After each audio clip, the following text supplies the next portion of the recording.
येवला शहरातील संभाजीनगर महामार्गावरील अण्णाभाऊ साठे नगरामध्ये अक्षरशः पावसामुळे गटारीचं पाणी घरामध्ये जात आहे।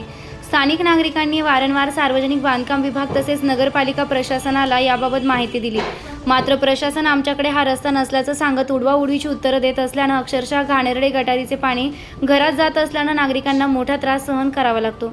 तरी या गटारीची दुरुस्ती करावी अशी मागणी नागरिक करताना दिसून येत आहे।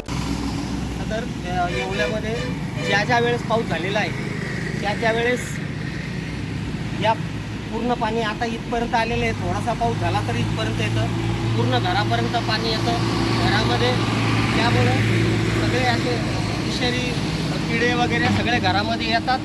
तरीसुद्धा हे लोक यांना वारंवार सांगून देखील करत नाही। आता येवल्यामध्ये एवढे मोठे मोठे कामं चालू आहे, पण तरीसुद्धा हे आमच्या दलित वस्तीकडे हे लोक कधी लक्ष देतील?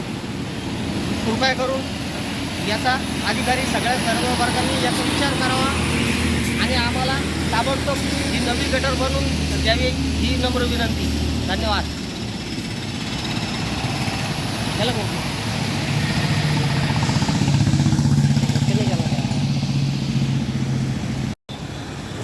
नमस्कार। सर्वप्रथम सिके न्यूज चॅनलतर्फे आणि काही अण्णाभाऊ साठे छत्रपती संभाजीनगर यांच्यातर्फे मी आपल्या सगळ्या भक्तांना गणेश चतुर्थीच्या हार्दिक शुभेच्छा देतो।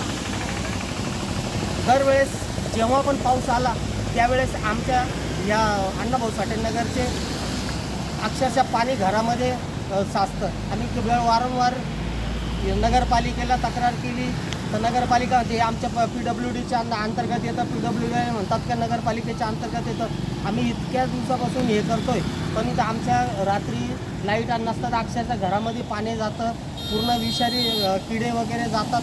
तरीसुद्धा आम्ही इतक्या वेळेस त्यांना वारंवार सांगून देखील हे धम्म प्रशासन हे कोणत्याही गोष्टीचं लक्ष देत नाही।